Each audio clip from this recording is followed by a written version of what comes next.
দেশৰ স্বাৰ্থৰ বাবে আপুনি এতিয়াই ইয়াৰ পৰা পলাই যাওক। ঐ ছোৱালী, গদাপানী ক'ত আছে তই নকওঁ কিয়? নকওঁ। তহঁতৰ অত্যাচাৰত এই জয়মতীৰ প্ৰাণ গ'লেও বংশৰ সন্ধান মই কেতিয়াও নিদিওঁ।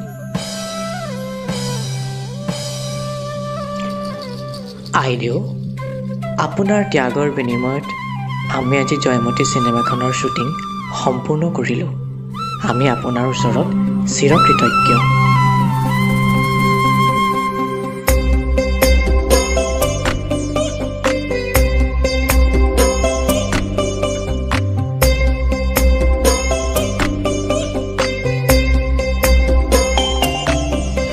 চি এগৰাকী ছোৱালী হৈ পৰপুৰুষক বঙহৰ বুলি সম্বোধন কৰি চিনেমা কৰি দেখুৱাব আহিছ।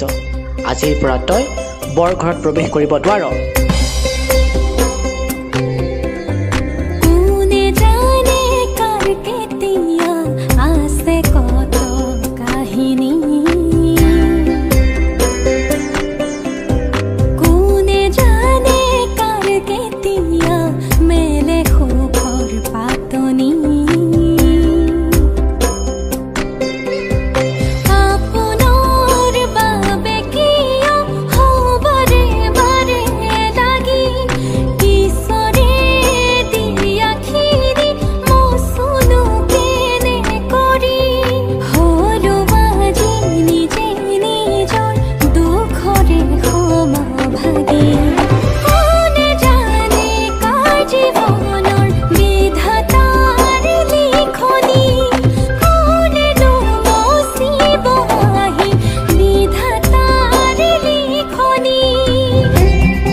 আজিৰ সমাজত তাই এজনী ছোৱালী হৈ পৰপুৰুষক বঙহৰ বুলি সম্বোধন কৰিছে, অভিনয় কৰিছে।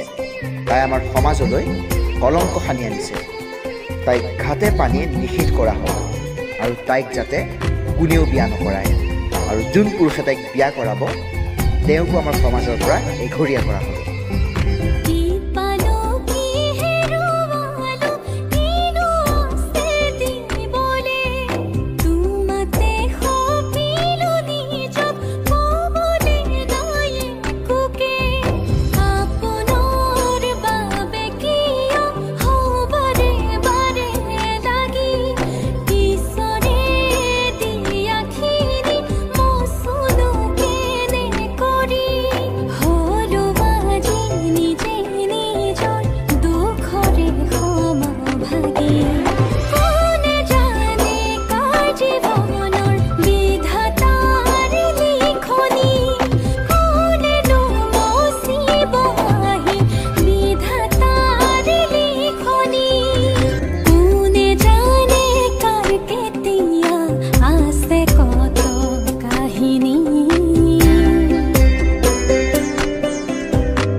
অসমৰ প্ৰথমগৰাকী নাৰী অভিনেত্ৰী আইদেউ সন্দিকৈয়ে অভিনয়ৰ নামত নিজৰ জীৱন উচৰ্গা কৰিলে।